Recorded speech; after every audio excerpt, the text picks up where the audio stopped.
Demetrius, Mr. Mullen. Oh, yes. The man behind the curtain.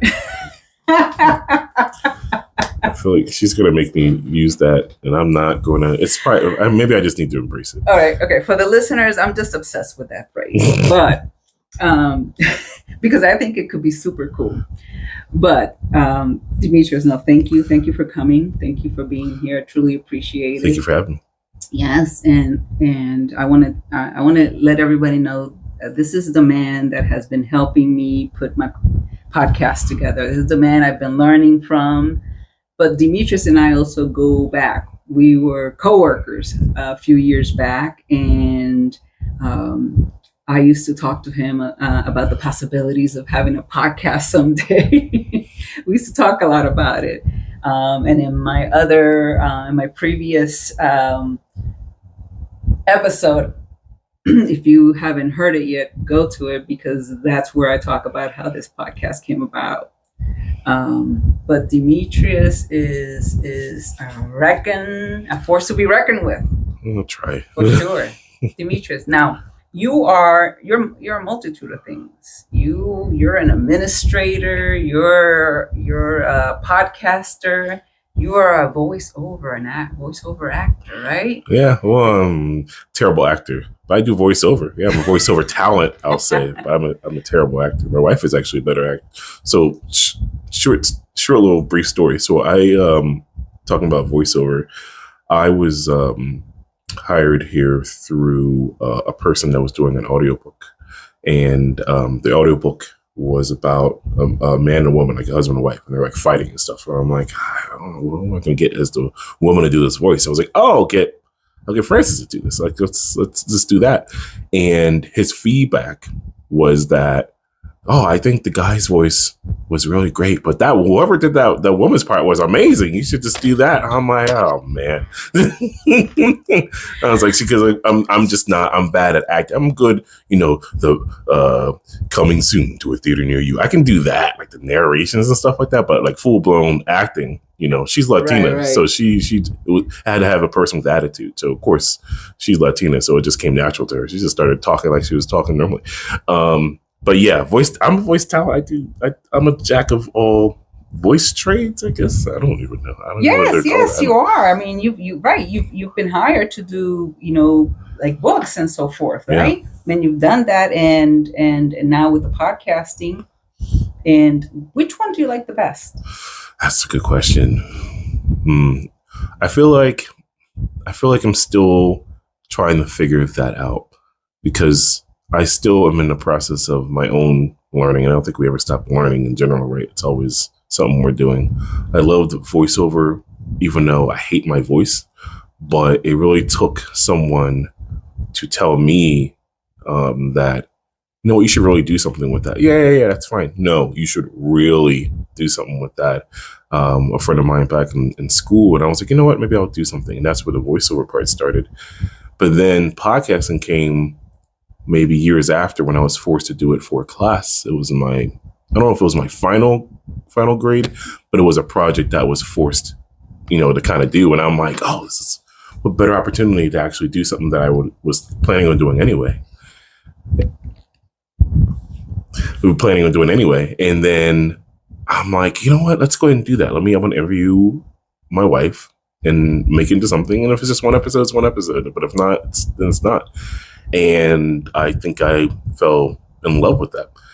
So kind of to answer your question, like which one's my favorite? I don't know. Some days it can be like, the voiceover part, but other days it could be the podcast. All right. Well, now that I say that, I think the podcasting probably is better. I feel like with each guest, I get to learn something new that I haven't learned that could help me in my personal life, or that would help someone else. So, all right, I'm lying. Well, I'm going to pick podcasting. You're going to pick podcasting. I'm going to pick podcasting, yes. Right. So, I mean, I've never done voiceover, but I think that I would like both. Yeah. I think a little bit different, because I think with voiceover, you tend to like be on your own, where with podcasting, it's more of an interview process, at least the kind I do and the kind you do as well.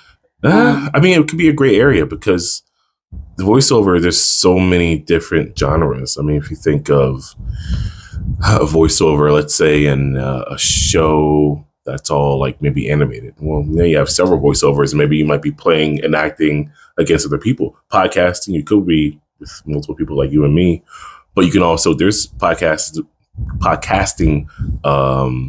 areas where they're just doing, I can't do this, but they'll just talk by themselves about a topic.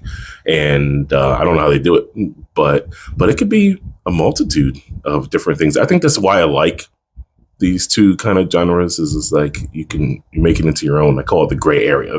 It's you could do something, but you don't have to. There's no like set. It's almost like parenting. It's no set way of doing it. Maybe this may work for you. Maybe something else might work for you. But it's a wide open for you to kind of take charge and make it into your own. Right. Yeah. And speaking of podcasts, you have a podcast. I do have a podcast. And it's called The Parenting Conflict. The Single Parent Conflict, which the name is going to be changed soon, which I'm pretty happy about. So stay tuned for that. I'll have to give you some information about that once it changes. But I'm been pretty excited about it. I'm actually getting back to it after several months kind of a break. So I've been pretty excited about some of the people I've interviewed more recently. But yeah, I mean, and that's just basically talking about parenting, parenting styles, the highs and lows of being, all sorts of parents, whether it be, it's called the Single Parent Conflict now, but I've grown to have it be more than that, single parents, single fathers, single mothers, co-parenting, different types of parenting, not just, being single. But yeah, parenting, it could be a struggle. We'll just say that. Yes, it can. I'm sure it can. Yeah, I know oftentimes I've heard you say, I got to be here, but I also got to go pick up my son and I got to be over here and you got 15 minutes to do it. Yep, basically. And then how we're going to make it work and go. And I don't know. And he's older now. He'll be, at the end of this year, I'll put air quotes, he'll be an adult, right? He'll be 18, but that doesn't necessarily mean you're adult. You're legally an adult, but that just means that, okay, great. But you still have a lot to learn. It's a lot of stuff to do. You're right. You bring up a really good scenario where, right, at 18, high school, in the United States, I feel that teenagers are expected to know what they want to do for the rest of their life. You're going to, go to college or you're going to do this and this is how it's going to happen. And after you do that, you're going to get a home and you're going to get married and all that's, the world has changed. Right. It has changed in many ways and we are all from different generations and different generations have acquired different ways, different lifestyles, right? Different ways of doing things, different ways of understanding life. Right. And at 18, right, even though they may be done with high school, even though, the state says, they're legal now, technically they do have still a lot to learn. Right. Yeah, a lot to learn. I recently, it's crazy because, you're doing all that at a young age. And I don't think I told you this, but recently, do you know the ASVAB test? You're familiar with that, right? The ASVAB test for the military. I forget what the acronym is for. Yeah. But basically, that's standardized test to kind of see where your job placement would be, right? Right. So they recently just had that, and so my son's high school recently had. I don't know if they're calling it mandatory, but let's just say they didn't really put it out there to parents that this test was going on. Because when I was in high school, it was kind of like I was in JROTC, the Junior Reserve Officer Training Corps. So you got to wear, your classy uniforms. You learn some of the practices for the Army and the ways of that. And they'll ask you, hey, do you want to take the ASVAB test? Oh, yes or no. And if you do, great, you'll take it. This was more of a, oh no, your entire junior class of high school, you guys are going to take it. And usually they're pretty quick with saying, hey, this certain movie has certain things in it. Can you as a parent sign off? Okay, sure. Or, hey, this is going to happen. We'll email you. Nothing. And so they all took the test and not a month later, he got a text message from a recruiter saying, hey, we had a good score here. You want to talk? My son's like, what do I do? I was like, what do you want to do? It's like, I'm not interested. I text him back and say, I'm not interested. So he did. But it was just a way about it. I don't know. And this is not, I'm a military fan. I was formerly in the military myself. But I just talking about the becoming an adult and how quickly it is to, get to that point in being an adult. I just thought it was very strange that it was kind of forced in a way. I don't know. I thought it was very weird that no parents were kind of involved with that. But it's scary that in between, again, just becoming, that young adult, not really knowing the world, and then things kind of just getting pushed upon them, Right, because in college, in high school, when you take the SATs and you send them, right? It's your choice to send them to the college, right? If you're applying for a college, if they're not optional, they want them, but you're the one releasing that information. Exactly. So that's a little bit different. A little different. I don't know. I'm very curious. I would love people to, I don't know how you'll have this format later, to comment or to hear about any other experiences. I'm pretty curious about any other schools that also do it. Is this a new thing? Again, I'm not doubting the military. I think it's, it's very important that, students and everybody have their choice on what they want to do. But I think it should be a little informed. Hey, this is what's going to happen. Not like, oh, by the way, I shouldn't have to hear from him. It's kind of weird. Right. Yeah. Yes. So I'm just curious to see if other schools are doing that too. But, whether they go or not military wise, I think the military is very important. But it could be scary too. So it's just cool to be informed. Well, and, if he's not interested, he's not interested. Exactly. It's like when somebody's not interested in college, it's not for them. Right. It's not for everybody. Yeah.